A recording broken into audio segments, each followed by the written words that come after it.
ഇതിൻ്റെ behind the curtain പ്രവർത്തിച്ചവരെ പുറത്തു കൊണ്ടുവന്നില്ലെങ്കിൽ ഞങ്ങളുടെ നിലപാട് ഏറ്റവും ശക്തമായിട്ട് മുന്നോട്ട് പോകും. ആരാ ചോദ്യം ചെയ്യുന്നു, ആരെ അറസ്റ്റ് ചെയ്യുന്നു എന്നുള്ളതല്ല പ്രശ്നം. ആര് കുറ്റം ചെയ്താലും അയ്യപ്പൻ്റെ സ്വർണ്ണം എടുത്താൽ ശിക്ഷിക്കപ്പെടണം എന്ന് തന്നെയാണ് ഞങ്ങളുടെ നിലപാട്. പക്ഷേ അതിൻ്റെ മറവിൽ ചില രാഷ്ട്രീയക്കാരെ രക്ഷിക്കാൻ നോക്കിയാൽ അത് ഞങ്ങൾ അംഗീകരിക്കില്ല. ഇത് അന്വേഷണം നടക്കട്ടെ, ഏതുവരെ പോകുന്നൊക്കെ അറിയട്ടെ. അത് തീർച്ചയായും, എന്താ സംശയം, എന്താ കടകംപള്ളിയിലൊക്കെ മാറ്റി നിർത്തി ഇത് തന്ത്രിയിൽ ഒതുക്കാൻ നിന്നാൽ ഞങ്ങൾ അംഗീകരിക്കില്ല.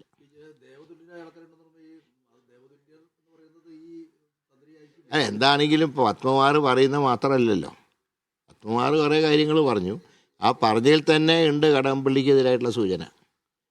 അതായത് ഫയൽ അയച്ചതും എക്സാം ചെയ്യാൻ പറഞ്ഞ് അയച്ചതൊക്കെ അതും കൂടെ പത്മകുമാർ പറഞ്ഞിട്ടുണ്ട്. അവിടേക്കും കൂടെ എത്തട്ടെ.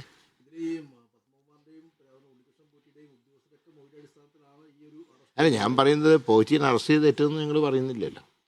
അന്വേഷണ സംഘത്തിൻ്റെ അതിൻ്റെതായിട്ടുള്ള സ്വാതന്ത്ര്യമുണ്ട്. പക്ഷേ അതിൻ്റെ മറവിൽ രാഷ്ട്രീയക്കാരെ രക്ഷിക്കാൻ നോക്കിയാൽ അത് അംഗീകരിക്കില്ല. ഇതിപ്പം ഉയർന്ന മറ്റൊരു ചോദ്യം വിശ്വാസത്തെ കൂടിയാണ്. കാരണം തന്ത്രി പോലെ ഒരു സ്ഥാനത്ത് നിൽക്കുന്ന ഒരു വ്യക്തിയെ പരമ്പരാഗതമായിട്ട് അവിടെ ആ ഒരു ഇത് ചെയ്തു വരുന്ന ഒരാളെയാണ് അറസ്റ്റ് ചെയ്തിരിക്കുന്നത്. വിശ്വാസികൾക്ക് വലിയ തിരിച്ചടിയല്ലേ ഇത്? തിരിച്ചടി ആരും വിശ്വാസത്തിന് തിരിച്ചടി ഉണ്ടാവുന്നില്ല.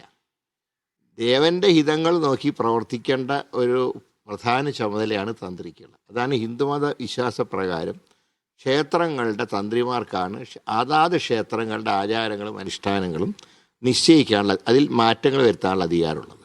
അപ്പോൾ അങ്ങനെയുള്ള സാഹചര്യത്തിൽ ഓരോ തന്ത്രിയുടെ പേരിൽ ഒരു അറസ്റ്റ് ഉണ്ടായെന്ന് വിചാരിച്ചിട്ട് എല്ലാ തന്ത്രിമാരും അങ്ങനെയല്ല. അതിൻ്റെ മറവിൽ എല്ലാ വിശ്വാസികളും എന്താ പറയുക, വിശ്വാസങ്ങൾ തെറ്റാണെന്ന് ഒരിക്കലും ആരും വിചാരിച്ചത് നടക്കില്ല. വിശ്വാസങ്ങളൊക്കെ യാഥാർത്ഥ്യമാണ്. ദേവന്മാരെയും ദേവിമാരെയും ഒക്കെയുള്ള ഞങ്ങളുടെ ഹിന്ദു മതത്തിൻ്റെ സങ്കല്പങ്ങൾ അത് യാഥാർത്ഥ്യമാണെന്ന് വിശ്വസിക്കുന്നവരാണ് ഭക്തജനങ്ങൾ. അതെല്ലാ മതങ്ങളുടെയും, ഇസ്ലാം മതം.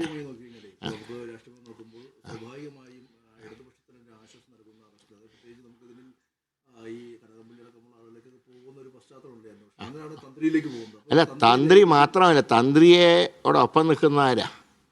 തന്ത്രിയെ ഈ പറയുന്ന ആരോപണങ്ങൾ ശരിയാണെങ്കിൽ തന്നെ ആരാണ് ഇതിനൊക്കെ നേതൃത്വം നൽകിയത്? ആരാ? ദേവസ്വം ഭരണസമിതിയല്ലേ. അതിൽ നിന്ന് കൈയെഴുകാൻ പറ്റുമോ?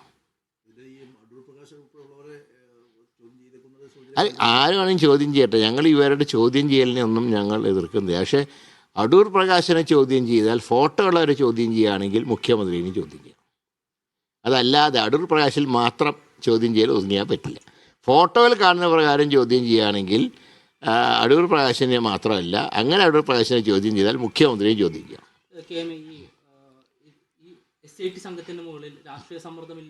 രാഷ്ട്രീയ സമ്മർദ്ദമുണ്ട് എന്നുള്ളതിൻ്റെ തെളിവാണ് കോടതിക്ക് വരെ കമൻറ്റ് പറയേണ്ടി വന്നു.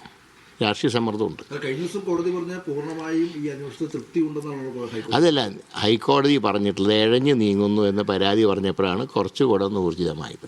അപ്പോൾ ഈ എന്താ പറയേണ്ടത്, വണ്ടി സ്ലോ ആവുമ്പോൾ ഒന്ന് ഹൈക്കോടതിക്ക് ഒന്ന് ഉന്തി കൊടുക്കേണ്ട ഒരു ചുമതല അതാണ് ഇപ്പോൾ അവർ നിർവഹിക്കുന്നത്. അതുകൊണ്ടാണ് ഇത്രയെങ്കിലും എത്തിയത്. അപ്പോൾ ഞാൻ പറയുന്നു, ഈ കേസിൽ പിടിക്കപ്പെടേണ്ട ആളുകളുണ്ട് എന്നുള്ള ഞങ്ങളുടെ വിശ്വാസത്തിൽ ഞങ്ങളിപ്പോഴും ഉറച്ചു നിൽക്കുന്നുണ്ട്.